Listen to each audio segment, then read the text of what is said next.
As a species, humans have one trait that transcends time, background, community, everything. We have storytellers, and we have those who receive them, internalize them, and respond to them. Now, these are two paths that we can walk during our lifetime, crossing between them, stepping into being a storyteller and stepping out. Because the one beautiful thing is that no matter who you are, where you are, you have a story. You're currently living a story. You're currently creating a story. Now, there are people who spend their entire life learning how to craft the perfect story and how to present it so that everybody can relate with it. They learn how to bring in pathos and play with emotion or connect on certain cultural differences that people can understand and relate to themselves. And one thing that they have in common is that they understand that a story is something that is packaged up and delivered to somebody else. See, we don't have the benefit of reading each other's minds or understanding the full background of every single situation. We have to live in this world where we trust these stories that people tell us and we believe them as it is their reality, it is their perception.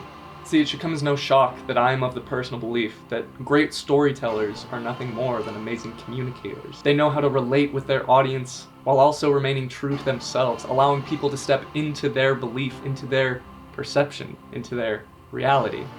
This is the power of storytelling through the lens of Life of Pi. If you've been living under a rock for the past 24 years, you probably never heard of a story called The Life of Pi. Originally a book in 2001 that was then turned into a film in 2012. This amazing testimony of an adventure resembles to me the absolute power that comes in telling a story.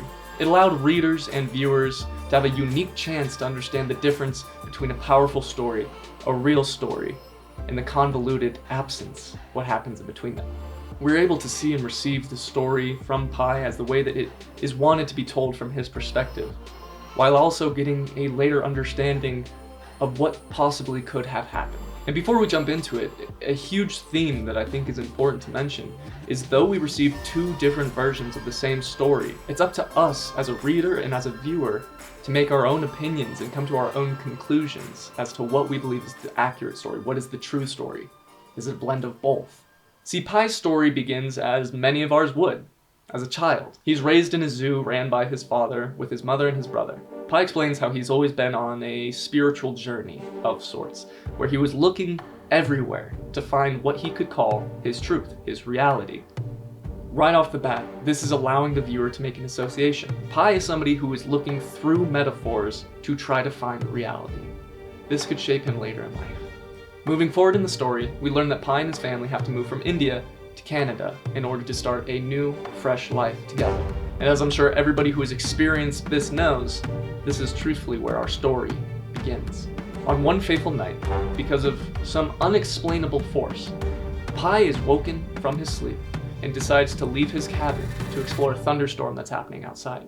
Of course, this storm being the creator of his soon-to-be traumatic experience. As the ship begins to become overtaken by the powers of the ocean, Pi finds himself thrown onto a lifeboat. And just as they're trying to load other people and he's fighting that they need to help find his family, a zebra jumps on, knocking the other person off the boat and collapsing it into the waters.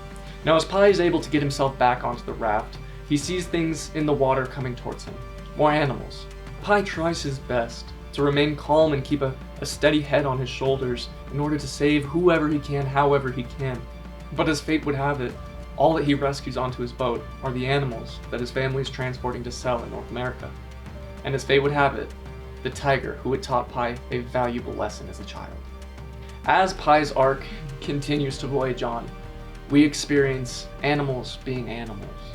The hyena attacking the zebra and killing it, then going after the orangutan.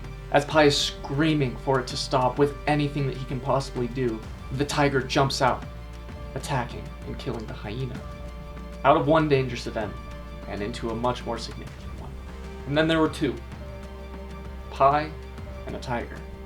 Over the next few weeks of his voyage, we see Pi trying to control or tame or even just learn how to coexist with this animal that has kicked him onto a little dewey that he had to build. And in doing so, he keeps captain logs of sorts, where we get to hear from his perspective what he is trying to accomplish in this time. See, and this is where the metaphors at the end start to become very clear. He speaks so often about how he sees himself in the reflection of the eyes of this tiger. And we're even shown that if he becomes angry, the tiger then becomes angry. If he's calm, the tiger will remain calm. Key details later on in the film. As starvation and dehydration begin to set in with both Pi and the tiger, we see a switch of fate happening with young Pi. Instead of avoiding this tiger at all costs, he begins providing for it. In his own words, it's what kept him alive. It gave him something to do, something to keep his mind occupied. We see a young vegetarian Pi fishing and providing food for this tiger, giving him some of the rationed water that he had received in the care package of the ship. All of these kind gestures showing that he's becoming connected to this animal. He and this animal are one and the same in this situation. They went through the same shipwreck, this same turmoil of getting onto this boat, and the same survival process. Now, after some mind-bending events of the true reality of dehydration, starvation, and lost at sea, we begin seeing both Pi and the tiger breaking down their walls between each other a little bit, understanding that we are coexisting in this, we are in the shared reality. And this is where it becomes clear that Pi and the tiger, different species, are in a very, very similar situation, experiencing it the exact same way. After entering yet another horrific ocean storm, both Pi and the tiger thrash between each other in this boat. We have an amazing moment where Pi finally accepts that he and the tiger are one and the same. And at this point, there's no real point for the tiger to try to attack him and kill him. And we see this moment of bonding. Pi goes over to this sleeping tiger, wakes him up with some water, says, "Richard Parker," that's the tiger's name, if you didn't know, says, "Richard Parker, we're dying." And he begins comforting him, petting his head. You see, this moment is so powerful. Up until this point, Pi had been stating, "I'm keeping this tiger alive to help me stay focused, to help me stay on a track." But in reality, we understand he's keeping this tiger alive so that the tiger doesn't kill him. But now they're walking up to death's door together. There is not one bettering the other and taking the other out of this life. They are two drifting souls who are about to end it together. And just as they accept their demise, a glimmer of hope.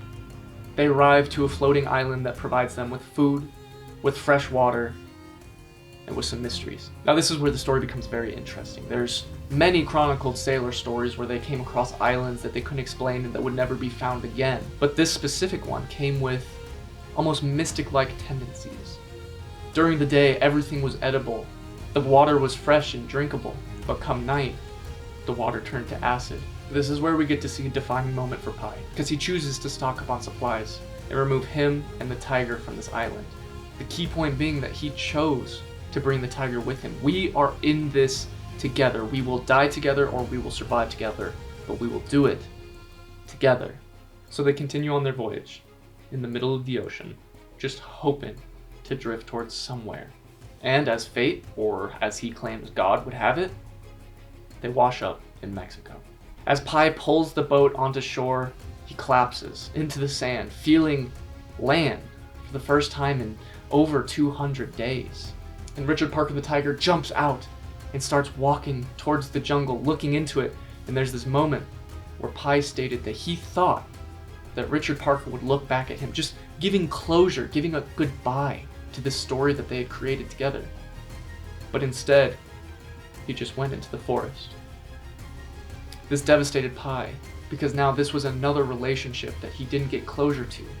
He lost his family without saying goodbye, his friends back in India without saying goodbye, and now this, his survivor companion, left him without a great send-off, without an acknowledgement, without anything. Just as Richard Parker walks into the forest, members of Pi's own species, us humans, come and collect him to get him to a hospital and to get him better.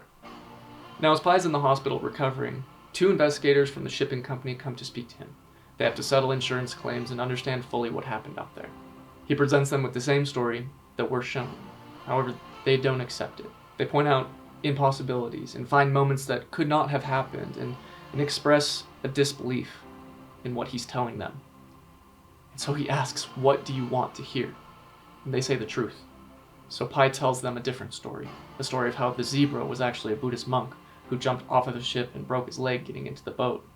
How the hyena was a dirty, disgusting cook who had attacked the other people on the boat, and his mother, who came through in the style of an orangutan, was killed by that cook. That leaves one person, the tiger, And as we've seen leading up to this point, the metaphors, the connections, the reflection of his soul within the tigers, that leads Pi being the tiger. He had to kill the cook. He had to become an animal, a beast, to survive this situation. As he explains this horrific, traumatic experience, it leads the audience in this place of sitting back and reflecting on themselves of, oh my god, if we just shift out Pi for the tiger, this is a story of a kid who had to learn to live with himself, with his decisions. He had to survive all on his own, not fighting the connection between him and a tiger, but fighting the connection between him and himself. It's one of those stories that's so traumatic that nobody should ever have to experience it. Even the investigators nod and give him the acceptance of the story that you told first is much more powerful. See, and this is where we get an amazing moment. Because Pi says, at the end of the day, it doesn't matter what truthfully happened. There was a shipwreck. I lost my whole family. I experienced a traumatic experience, and I survived. How those happened does not matter. See, I think this is such a powerful moment. It allows the viewers and the readers of this story to understand that as above, so below. As you want it, so it shall be. There's nobody who can prove what the real story is. There's nobody who can tell us, yes, this is exactly what happened. But because of what Pi went through, and the stories that he has created and is telling himself and telling everybody else, we all get a taste of the power of storytelling. It turns from this kid who had to become a monster himself into a kid who learned how to tame a beast. From an unexplainable situation of how he could have survived to a beautiful recreation of a bonding story between man and animal. The weight of the story that Pi tells is incredible. One that I don't know anybody could carry. But at the end of the day, it is his story, and he is the one who decides how to package it and deliver it to everybody else. Storytelling is crucial in the human experience. It's how we can express ourselves to others, despite cultural differences, religious differences, any differences.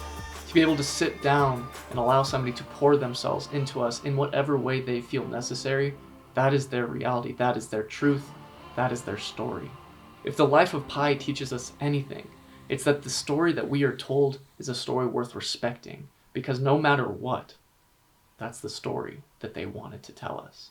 Thank you guys so much for spending some of your time with me today. I really hope you enjoyed this video. If you did, go ahead and give me a like, and if you want to chat further about my ideas, or if you have any of your own, drop them down in the comment section below. The Life of Pi is an amazing story. If you haven't read it or watched it, I highly recommend you check it out. And I think it's important for us all to understand that our story is important, and the way we craft it carries a lot of weight. So that's all I got for you guys. Take it easy. I'll see you next time.